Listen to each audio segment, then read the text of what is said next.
Hello बच्चों, let's read this question.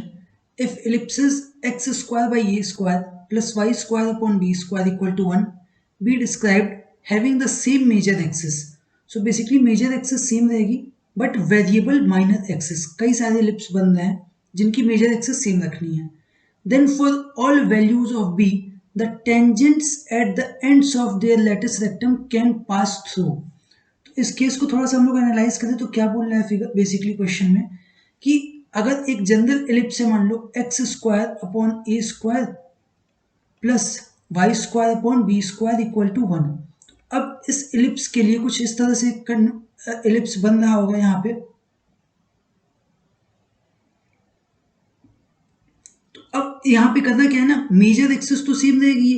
अब minor axis को मान लो हम लोग थोड़ा बहुत चेंज भी कर रहे हैं तो बी चेंज होगा, ए तो सेम रहेगा. तो इस केस पे एक जनरल एलिप्स को हम लोग कंसीडर करते हैं. यहाँ पे लेटिस रेक्टम का मतलब क्या होता है, सपोज ये फोकस है तो फोकस के करस्पॉन्डिंग एक लाइन होगी जो फोकस के परपेंडिकुलर होगी, इस पॉइंट के परपेंडिकुलर होगी. यही अपना लेटिस रेक्टम होगा. तो लेटिस रेक्टम जो है वो कहाँ से पास करेगा, एक किस पॉइंट से पास कर रहा है, मान लो एक टेंजेंट एट लेटिस रेक्टम.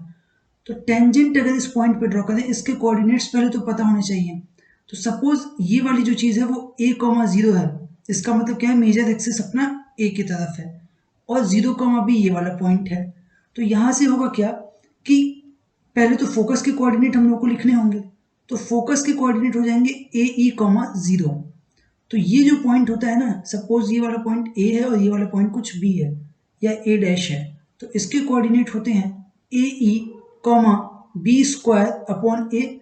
ठीक है, A comma B square upon A, और इसके कोऑर्डिनेट होते हैं A E comma minus B square upon A.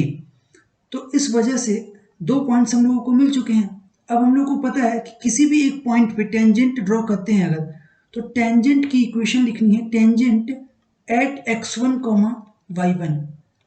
ठीक है, अगर एलिप्स के ऊपर लिखते हैं तो ये आएगा x1 upon A square plus y1 upon B square equal to 1.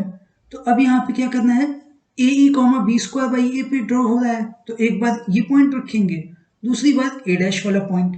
तो इस हिसाब से क्या होगा, एक बार तो हो जाएगा x और x1 के प्लेस पे हम लोगों ने रख दिया ए E upon A square plus y और फिर y1 की जगह पे बी स्क्वायर अपॉन ए और into B square equal to 1. ऐसा करके आ गया. तो यहां से देखो a से a कैंसिल हो गया और बी स्क्वायर से बी स्क्वायर कैंसिल. तो X E upon A plus Y upon A equal to 1 हुआ. या जनरलाइज कर ले तो X E plus Y equal to A हो गया. तो यहां से क्या आया, X E plus Y minus A equal to 0. तो अब इस पॉइंट को अगर हम लोग ध्यान से देखें तो ये किस पॉइंट को सेटिस्फाई कर रहा है, 0, a को. यहाँ से एक्स और वाई की कौन सी वैल्यू मिल रही है अपने को, 0, a. ये पॉइंट सेटिस्फाई हो रहा है. तो ये आ गया एक. अब नेक्स्ट पॉइंट को देखें हम लोग, यहाँ पे सेकेंड वाला जो केस है A minus B square by A.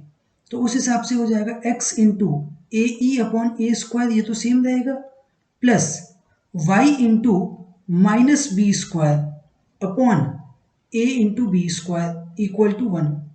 तो सब कुछ सेम रहेगा, बस फर्क क्या पड़ेगा कि X E upon A minus Y by A हो जाएगा ये इक्वल टू 1. तो यहां से क्या है, X E minus Y equal to A. तो अभी क्या समझ में आ रहा है कि यहाँ पे हमारा जो सेटिस्फाई हो रहा है पॉइंट वो क्या हो रहा है, एक्स इज इक्वल टू 0 और वाई इक्वल टू माइनस ए. ये पॉइंट सेटिस्फाई हो रहा है इस पे.